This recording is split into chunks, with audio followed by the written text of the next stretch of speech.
백조 왕자. 옛날 어느 큰 성에 엘리사 공주와 11명의 오빠들이 있었어요.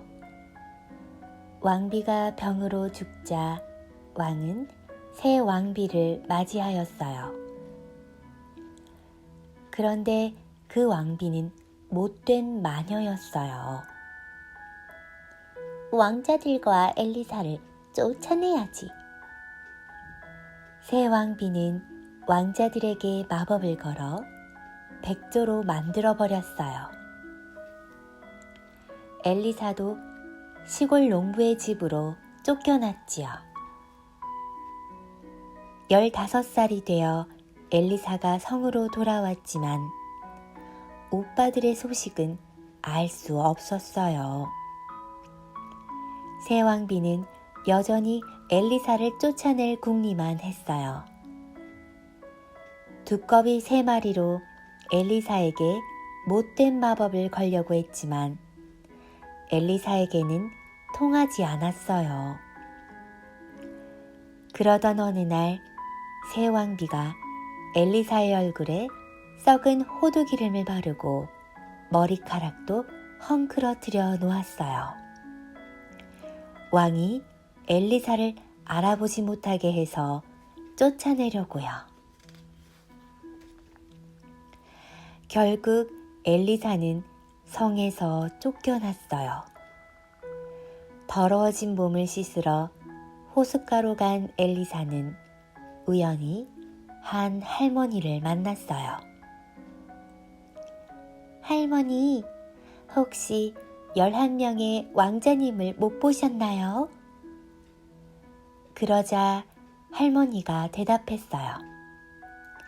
왕관을 쓴 11마리 백조는 봤지. 강이 바다와 만나는 곳에 가면 있단다. 엘리사는 서둘러 할머니가 가르쳐준 곳으로 갔어요. 그곳엔 정말로 11마리 백조들이 있었어요. 해가 지자 백조들이 모두 왕자들로 변했어요. 오빠들, 너무 보고 싶었어요. 엘리사, 우린 새 왕비의 마법에 걸려 백조가 됐어. 하지만 해가 지면 다시 사람이 될 수 있단다. 왕자들은 그물에 엘리사를 태우고 하늘로 날아갔어요. 내려앉은 곳은 어느 멋진 동굴 앞이었어요. 엘리사, 여기가 우리가 사는 곳이야. 그날 밤 엘리사는 오랜만에 편히 잠들 수 있었어요. 그런데 꿈속에서 어떤 할머니가 나타났어요. 바로 숲에서 만났던 그 할머니였지요. 무덤가에 있는 쐐기풀로 옷으로 만들어 던지면 오빠들이 마법이 풀린단다. 하지만 옷을 다 만들 때까지 절대 말을 하면 안 된다. 엘리사는 깜짝 놀라 꿈에서 깼어요. 그 후 엘리사는 말없이 해가 뜨면 쐐기풀을 뜯었고 해가 지면 오빠들의 옷을 짰어요. 그러던 어느 날 동굴 앞에 낯선 사람이 나타났어요.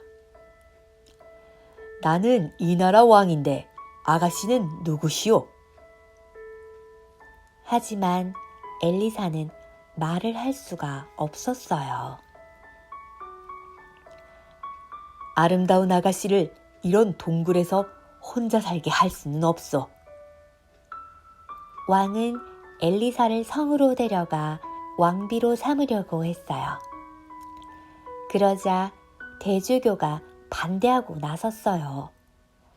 폐하, 저 아가씨는 밤마다 마녀들이 만지는 쐐기풀로 옷을 짜고 있습니다. 마녀임이 분명합니다. 결혼을 해서는 안 됩니다. 하지만 왕은 대주교와 신하들의 반대에도 불구하고 결국 엘리사와 결혼을 했어요. 그런데 어느 날 옷을 짜는 쐐기풀이 다 떨어졌어요. 엘리사는 풀을 뜯기 위해 무덤가로 갔어요. 무덤가에는 마침 마녀들이 모임을 하고 있었지요. 생각대로 마녀가 틀림없어. 대주교가 숨어서 엘리사를 엿보고 있었지요.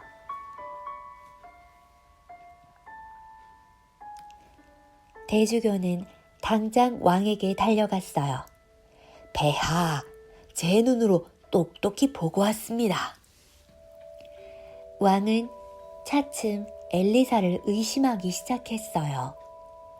왕비가 마녀라니 믿을 수가 없군. 엘리사는 왕에게 모두 털어놓고 싶었지만 옷을 다 짤 때까지는 말을 할 수가 없었지요. 쐐기풀이 떨어지자 엘리사는 또 무덤가로 갔어요. 무덤가에는 여전히 마녀들이 모여 있었지요. 폐하, 보십시오. 마녀가 분명합니다. 왕과 대주교가 엘리사의 뒤를 몰래 따라왔어요. 결국 엘리사는 감옥에 갇혔어요. 엘리사는 감옥에 갇혀서도 계속해서 옷을 짰어요. 다음 날 대주교가 병사들에게 명령했어요. 저 마녀를 화형에 처하라. 병사들이 엘리사를 나무더미 위로 데려갔어요. 엘리사는 다 만든 옷을 가슴에 꼭 안고 있었어요. 나무더미에 불을 붙이려는 순간 하늘에서 백조들이 날아왔어요. 바로 그때 엘리사는 안고 있던 11벌의 옷을 공중으로 던졌어요. 백조들은 순식간에 왕자들로 변했어요. 왕자들은 재빨리 엘리사를 구해냈어요. 폐하, 동생은 이웃나라 공주 엘리사입니다. 우린 새 왕비의 마법에 걸린 왕자들이고요. 왕은 모든 얘기를 듣고 고개를 끄덕였어요. 그 후로 왕은 엘리사를 더욱 사랑하게 되었고 엘리사는 왕과 함께 행복하게 살았답니다.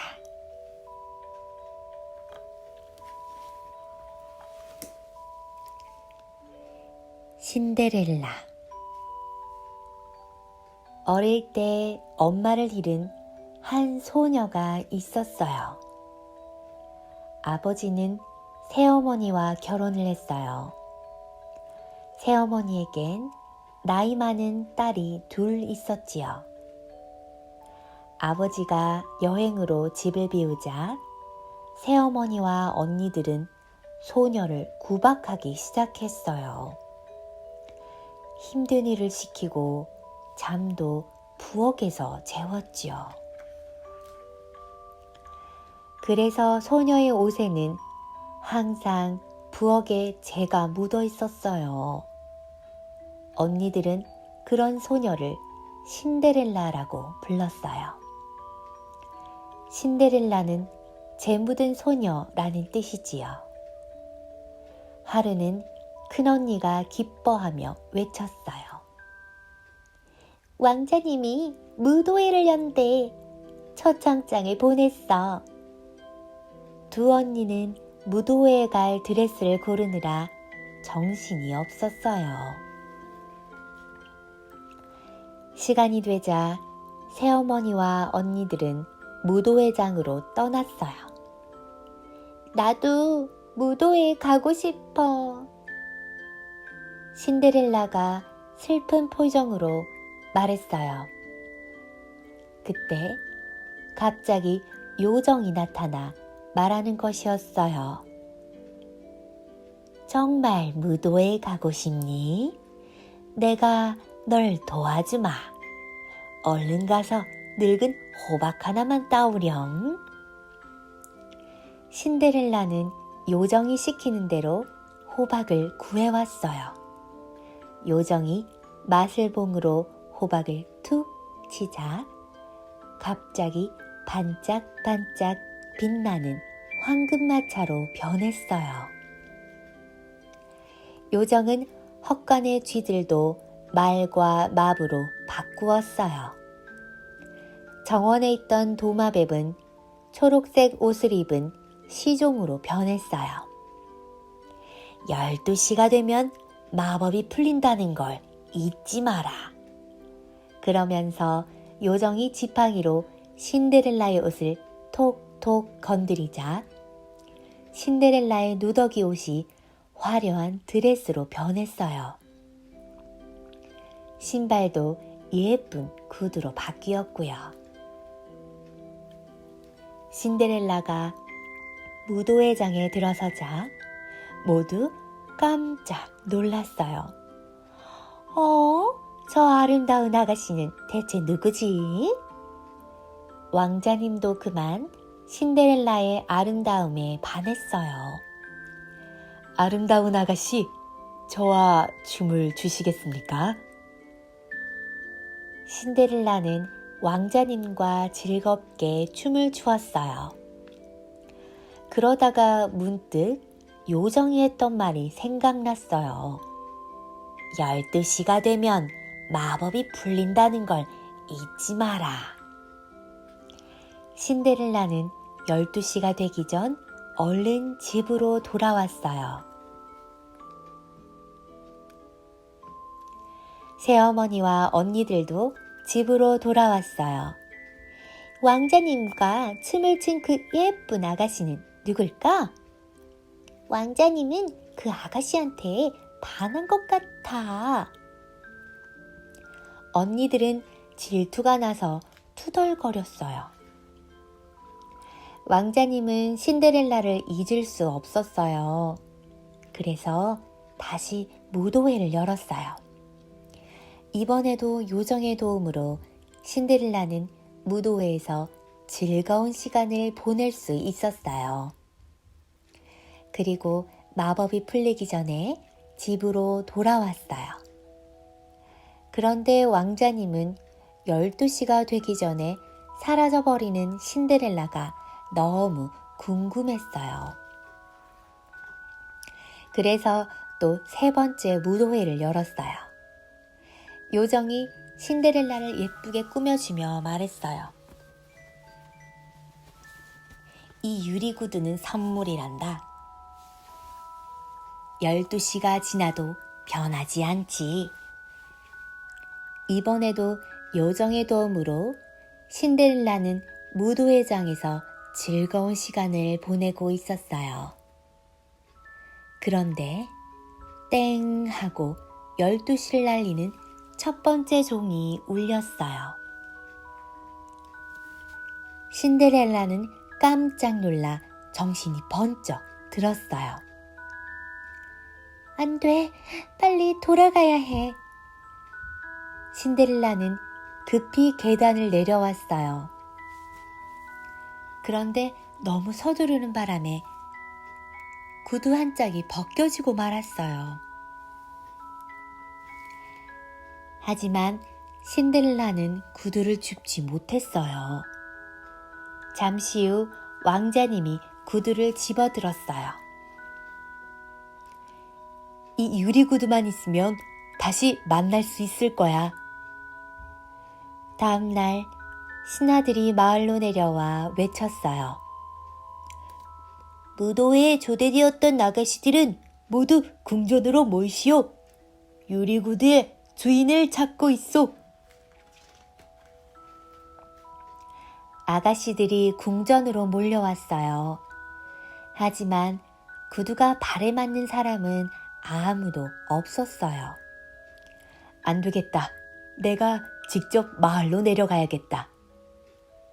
왕자님과 신하들이 집집마다 다니면서 유리구두를 아가씨들에게 신겨보았어요. 그러다 신데렐라 집까지 오게 되었지요. 먼저 언니들이 서로 신겠다며 다투었어요. 그러나 발이 꽉 끼거나 너무 헐거울 뿐이었어요. 마침내 신데렐라가 신었지요. 신데렐라의 발은 유리구두에 쏙 들어갔어요. 당신이 바로 내가 찾던 그 아가씨로군요. 왕자님은 신데렐라에게 정중히 청혼을 하였어요. 신데렐라도 기뻐하며 청혼을 받아들였고 둘은 행복하게 살았답니다.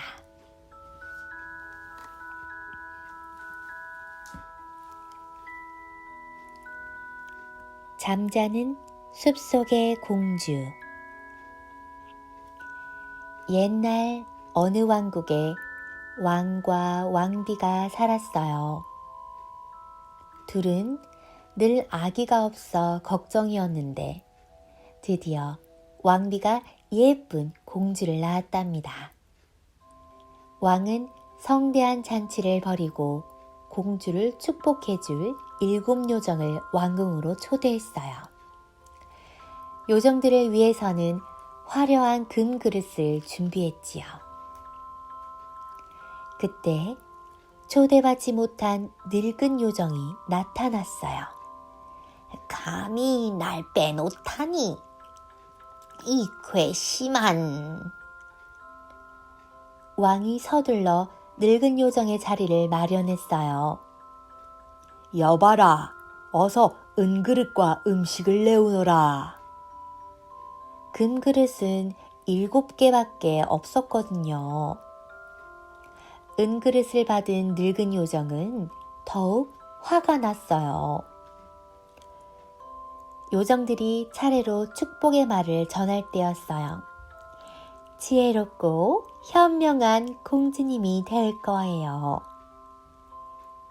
가장 아름답고 공주님이 될 거예요. 착하고 자비로운 공주님이 될 거예요. 6번째 요정이 축복의 말을 끝낸 순간 늙은 요정이 저주를 퍼부었어요. 15살에 방추에 찔려 죽을 것이다. 그 순간 7번째 요정이 나서며 주문을 걸었어요. 공주님은 방추에 찔려 100년 동안 잠이 들 거예요. 하지만 사랑하는 사람이 입맞춤하면 잠에서 깨어날 거예요. 늙은 요정의 저주를 듣고 왕은 큰 근심에 쌓였어요. 나라 안에 있는 모든 물레를 불에 태워라. 왕은 공주를 위해 나라 안에 있는 모든 물레를 없앴어요. 그렇게 세월은 흘러 공주가 15살이 되었어요. 왕이 생일잔치를 준비하는 동안 공주는 시녀들과 함께 숨바꼭질을 하고 있었어요. 모두가 날 골탕 먹이려고 꼭꼭 숨었네. 술래가 된 공주가 탑의 계단으로 올라갔어요. 탑 꼭대기에 오르자 한 할머니가 있었어요. 할머니는 물레의 방추를 들고 있었지요. 이건 방추라는 거예요. 실을 뽑을 때 쓰지요. 신기하며 공주가 만져보려는 순간 아야! 손가락이 찔려 그만 정신을 잃고 말았어요. 사실 그 할머니는 변장을 한 늙은 요정이었답니다. 시녀들이 공주를 깨웠지만 소용이 없었어요. 그제야 왕은 늙은 요정의 저주를 떠올렸지요. 왕은 당장 신하들에게 명령했어요. 어서 가서 7번째 요정을 모셔오너라. 성에 도착한 7번째 요정이 말했어요. 100년 뒤 공주님이 깨어나면 너무 외로울 거예요. 성 안의 모든 것을 잠들게 하겠어요. 요정이 지팡이를 휘두르자 성 안의 모든 사람과 동물들이 스르르 잠에 빠졌어요. 그리고 오랜 세월이 지났어요. 사람들은 모두 잠자는 성을 까맣게 잊고 있었지요. 그때 이웃나라 왕자가 사냥을 나왔다 성을 발견했어요. 아니, 저 성은 왜 숲에 가려져 있는 거지? 지나가던 농부에게 왕자가 물었어요.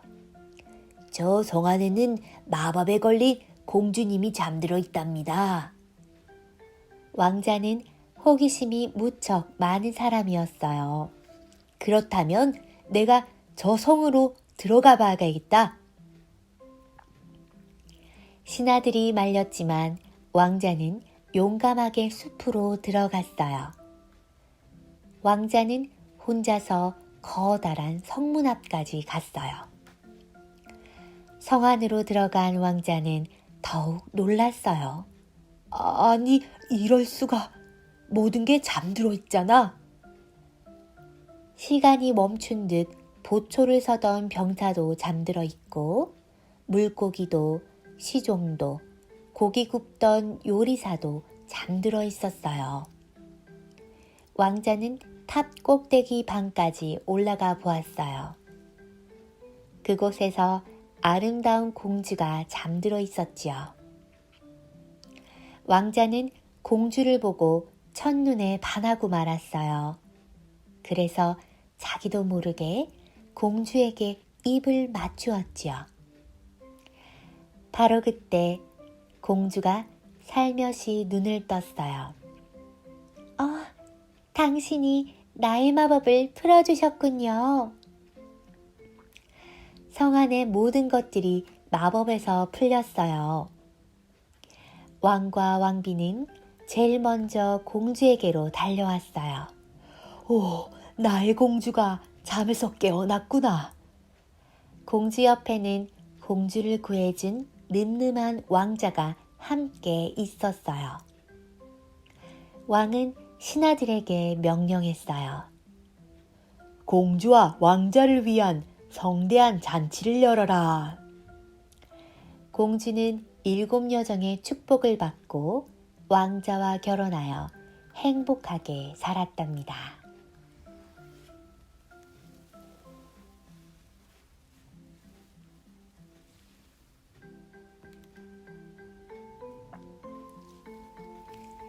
미녀와 야수. 옛날 어느 나라에 부자 장사꾼이 있었어요. 그에게는 3 딸이 있었지요. 언니들은 욕심이 많고 거만했지만 막내딸 벨라는 아주 착했어요. 폭풍우가 심하게 몰아친 어느 날 물건을 실은 아버지의 배들이 폭풍우에 부서졌어요. 그 바람에 집안 형편이 어렵게 되었지요. 결국 아버지와 딸들은 시골로 이사를 했어요. 1년 후 아버지에게 편지가 도착했어요.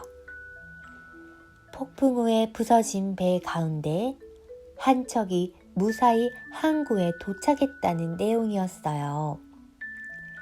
아버지가 항구로 가려는데 언니들이 매달렸어요.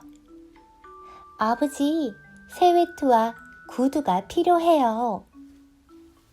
그러나 벨라는 장미 한 송이만 부탁했어요. 항구에 도착한 아버지는 크게 실망했어요.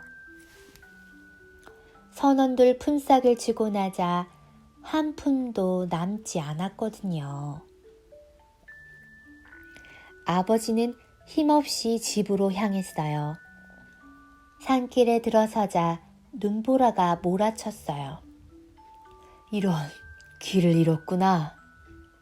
그런데 저 멀리서 희미한 불빛이 보였어요. 커다란 성에서 나오는 불빛이었지요. 오늘은 저기서 묵고 가자. 성엔 주인도 없고 음식만 가득했어요. 아버지는 음식을 배불리 먹고 정원으로 나갔어요. 정원에는 장미꽃이 탐스럽게 피어 있었지요. 아버지가 벨라 생각에 장미 한 송이를 막 꺾을 때였어요. 음식까지 대접했는데 감히 내 꽃을 꺾다니. 어디선가 무서운 야수가 나타났어요. 용서해 주세요. 막내딸 생각이 그만. 그럼 딸 한 명을 성으로 보내시오. 그러면 목숨을 살려주겠소. 집에 돌아온 아버지는 딸들에게 야수와 약속한 사실을 얘기했어요. 펠라, 너 때문이야. 네가 가야 해. 언니들은 벨라에게 책임을 떠넘겼어요. 아버지, 걱정 마세요. 제가 가겠어요. 벨라는 아버지를 안심시켰어요. 벨라가 아버지를 따라 야수의 성에 도착했어요. 야수님, 저는 벨라라고 합니다. 그러자 야수는 벨라가 머물 방을 알려주었어요. 벨라의 방은 아름답게 꾸며져 있었어요. 당신은 효녀로군요. 무서워할 필요 없어요. 야수도 아주 친절하게 대해주었어요. 벨라의 방에는 커다란 거울이 있었어요. 집에 있는 아버지와 언니들을 비춰주는 마법의 거울이었어요. 아버지가 보고 싶을 땐 그 거울을 들여다보았어요. 그러던 어느 날 야수가 물었어요. 나와 결혼해주면 어떻겠소? 벨라는 그냥 좋은 친구로 지내자고 했어요.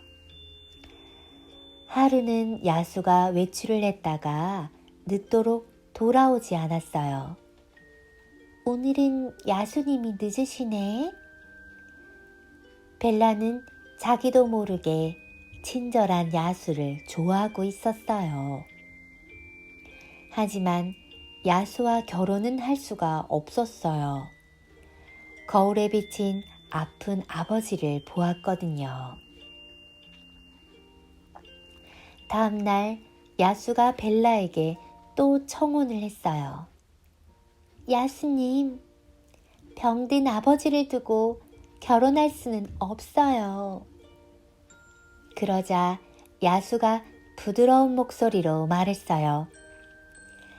이 반지를 머리맡에 두고 잠들면 아침에 아버지를 만날 수 있을 거요. 하지만 반드시 8일 안에 돌아와야만 하오. 다음 날 아침 벨라가 눈을 뜨자 아버지를 만날 수 있었어요. 아버지는 벨라를 꼭 껴안아 주었어요.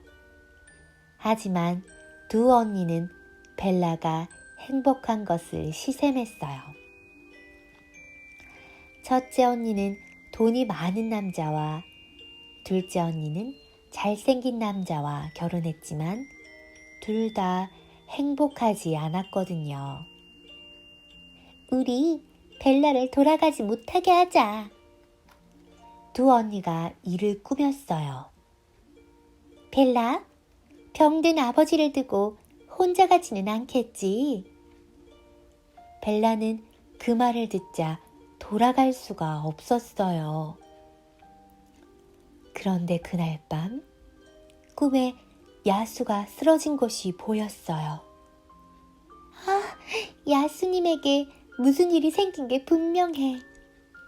벨라는 반지를 머리맡에 두고 잠이 들었어요. 벨라가 잠에서 깨어나 보니 성에 돌아와 있었고 야수는 정원에 쓰러져 있었어요. 야수님을 사랑해요. 저를 두고 죽지 마세요. 벨라가 야수에게 사랑을 고백하자 마법이 풀리며 야수가 잘생긴 왕자로 변했어요.